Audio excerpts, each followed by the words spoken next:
Assalamualaikum warahmatullahi wabarakatuh. Salam sejahtera bagi kita semua. Salam. Om Swastiastu. Namo Buddhaya. Salam kebajikan.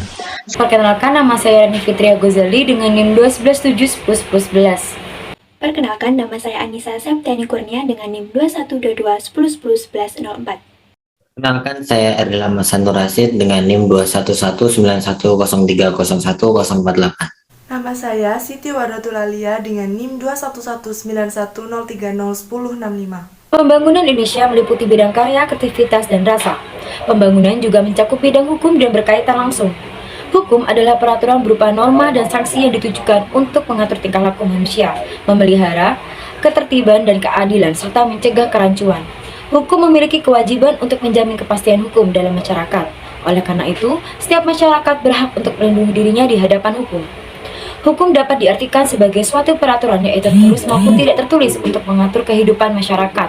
Sanksi terhadap pelanggaran hukum dalam falsafah hukum, keserasian, dan pembaharuan yang abadi antara nilai-nilai ketertiban dan ketentraman.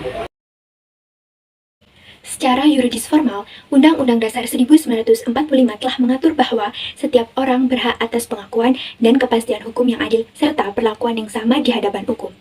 Namun, dalam prakteknya, hal ini sudah tidak terjadi lagi di Indonesia. Hukum Indonesia dinilai belum mampu memberikan keadilan kepada masyarakat yang tertindas. Justru sebaliknya, hukum menjadi alat bagi pemegang kekuasaan untuk bertindak semena-mena. Beberapa kasus berikut ini akan memberikan gambaran jelas bagaimana proses penegakan hukum di Indonesia. Nur Hayati adalah seorang kaur keuangan di desa Citemu yang melaporkan dugaan korupsi yang dilakukan oleh kepala desa. Namun ditetapkan sebagai tersangka karena diduga dia telah memperkaya kepala desa tersebut. Kasus serupa yang menjerat Nur Hayati pernah terjadi di mana kepala bagian keuangan telah memenuhi unsur tidak pidana korupsi dengan menggunakan anggaran bantuan orang miskin untuk membeli ambulans. Namun karena perbuatan tersebut statusnya sebagai kepala keuangan yang mendapatkan perintah langsung dari bupati, maka kepala keuangan tersebut dibebaskan. Sehingga dengan demikian seharusnya Nur Hayati juga mendapatkan perlakuan yang sama, yaitu mendapatkan pembebasan dari statusnya sebagai tersangka. Pengadilan Tinggi DKI Jakarta telah mengabulkan banding terdakwa Joko Chandra atas kasus suap status red notice. Pengadilan mengurangi hukuman Joko dari semula 4 tahun 6 bulan menjadi 3 tahun 6 bulan penjara. Hakim yang menangani gugatan ini dinilai mencari-cari alasan untuk memotong hukuman. Pasalnya, hakim meringankan hukuman Joko Chandra dengan alasan yang tak ada kaitannya dengan amar putusan sebelumnya, yakni dia telah menjalani pidana penjara pada kasus Kesi Bank Bali, dan Joko Chandra telah menyerahkan dana yang ada di dalam escrow akun Bank Bali sebesar 546 miliar. Dari beberapa kasus tersebut dapat menggambarkan bahwa penegakan hukum di Indonesia belum cukup berkeadilan.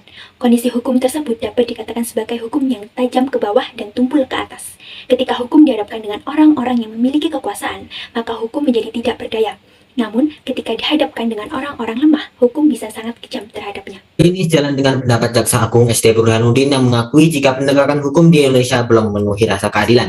Ia mengatakan ketidakadilan ini karena kejaksaan dalam penegakan hukum hanya berdasarkan pada yuridis formal. Dengan kondisi ini, pantas jika Indonesia menduduki peringkat 59 dari 128 negara atau peringkat 9 dari 15 negara di Asia Tenggara berdasarkan Indeks Supremasi Hukum, Rule of the Law Index, yang dirilis World Justice Project tahun 2020. Masalah pokok penegakan hukum di Indonesia terletak pada faktor-faktor yang mempengaruhinya. Faktor-faktor tersebut antara lain yang pertama, faktor hukumnya itu sendiri. Hukum yang dimaksud adalah undang-undang atau peraturan tertulis yang berlaku umum dan dibuat oleh pemerintah. Masalah ini bermula dari undang-undangnya itu sendiri yang bermasalah. Yang kedua, faktor penegak hukumnya. Penegak hukum yang dimaksud adalah pihak yang secara langsung maupun tak langsung terlibat dalam penegakan hukum, mulai dari polisi, hakim, jaksa, advokat, hingga petugas sipil pemasyarakatan. Setiap profesi penegak hukum berwenang dan memiliki kekuasaan tugas masing-masing. Yang ketiga, faktor sarana dan prasarana atau fasilitas. Tanpa adanya sarana dan fasilitas, maka penegakan hukum tidak dapat berlangsung dengan baik.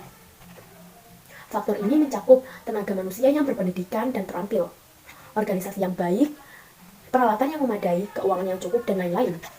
Jika hal tersebut tidak dipenuhi, maka penegakan hukum akan sulit mencapai tujuannya.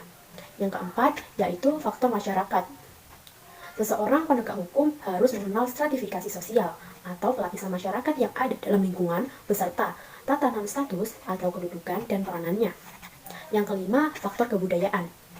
Kebudayaan berfungsi untuk mengatur manusia agar dapat mengerti bagaimana seharusnya bertindak, berbuat, dan bersikap kepada orang lain.